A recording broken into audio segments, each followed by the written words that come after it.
In this video, I'm going to explain why our moods fluctuate so much. To start off, we got to go to the basics, okay? We have 5 rhythms that we want to follow if we want to have a content and happy life. There's a spiritual rhythm, an emotional rhythm, an intellectual rhythm, a physical rhythm, and a social rhythm.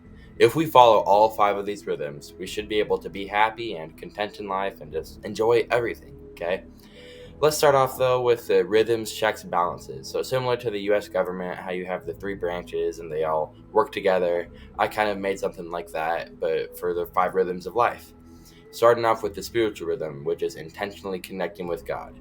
If we have a good relationship with God, it'll be easier to love everybody, which will help the social rhythm. It'll also be easier to move for God and share God's love with people through exercise, which will help the physical rhythm. It'll be easier to understand God and learn about Him, and it'll also be easier to trust God's plan when you're processing your life in the emotional rhythm. With the emotional rhythm, if we're processing our life well, it'll be easier to ask God for help because we're going to know what we need.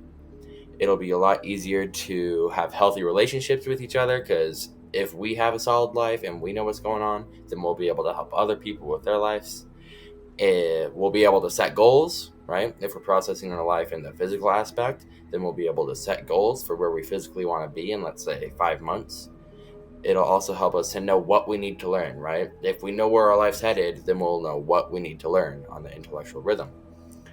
Now, we also have the intellectual rhythm. If we have a solid intellectual rhythm where we're constantly learning things and bettering our mind and just making ourselves better thinkers, it'll be easier to fix problems in our lives with the emotional aspect.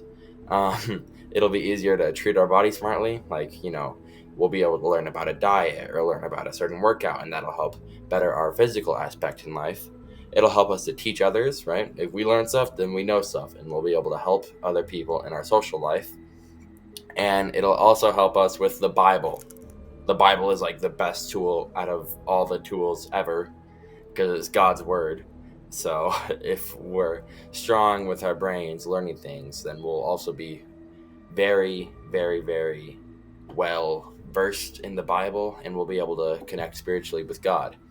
With the physical rhythm, right, we'll be able to meet people at the gym, and that'll help our social life. We'll have energy for God, because if we're not well rested, sleep is so important.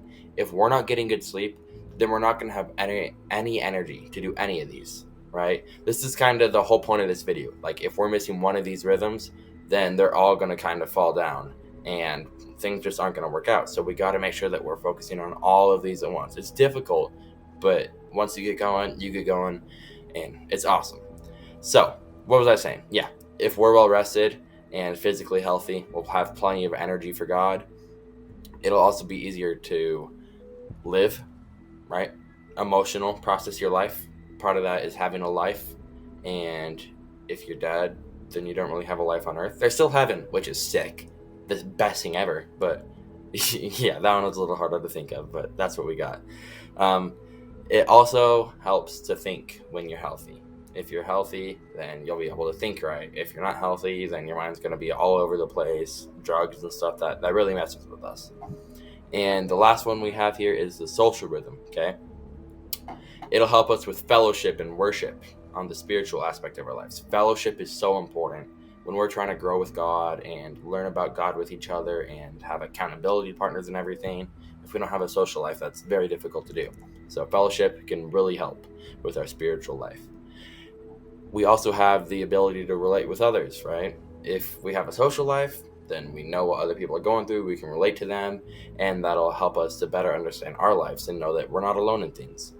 It'll also help us to, I don't even know what this one is, but a social life, you can learn from people. Learn from others. There it is. Sorry about that. And a workout partner / accountability. So yeah, social life, you can have friends that work out with your friends, right? So what I'm kind of getting at with this video is, I've already said this before, but if you remove one of these, you can see if we remove the social aspect of our lives, we won't be able to have fellowship, we won't be able to relate with people, we won't be able to learn from people, and we won't have any sort of accountability partners. And if we don't have any of that, our life's going to go downhill. Same thing with spiritual. If we don't have God in our lives, it's going to be difficult to love everybody. We're not really going to have a purpose in life, you know what I mean?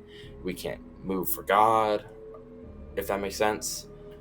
We can't understand God as well. We can't trust God's plan. Everything's going to fall apart. Same thing for all of these. You get what I'm saying, right? If any of these rhythms of life are missing, things are going to fall apart. And that's where our moods fluctuate so much. I remember 2 days ago, I had an awesome social life, an awesome physical life, an awesome emotional life, and an awesome intellectual life. But I did not have the spiritual aspect, which meant that, sure, I may have been happy for like 2 or 3 days with all these 4 rhythms, but then eventually it just completely fell apart because I didn't have a spiritual rhythm, right? And eventually that catches up to you. Yesterday, I made sure I really prioritized rest because I know I wasn't getting enough sleep, right? I had the physical rhythm, but I still didn't have the emotional rhythm, right? I was just kind of going at it, trying to get all these things done, and I wasn't really thinking about the future at all and bringing God into it. And that's why, sure, I had these 3, maybe even this one, but things still fell apart because I didn't have this rhythm, right? So we got to make sure that we have all of these, and then our moods won't fluctuate so much. It's very difficult to do. I mean, impossible to do even. But if we can have all 5 of these going on at once most of the time, then we'll be happy most of the time. Our moods are going to fluctuate when we're missing one of them or having one and not the other. But that's okay. As long as we understand what's going on, then we're better able to fix the problems and live a happier, content life. So yeah, that's all. I hope this video taught you something. I'm definitely going to come back to this when something's going wrong in my life and I'm like, oh, what's going wrong? I'll just watch this. I'll be like, oh yeah, duh. I'm missing the social rhythm. Like, stuff like that. So yeah, I hope this helps you. Let me know what you think in the comments. Please subscribe if you want to see more like this or see more of me, and like the video if you liked the video. You don't have to, but if you like the video, then do it. Okay, thanks for watching. Have a great rest of your day or night wherever you are, and yeah, bye.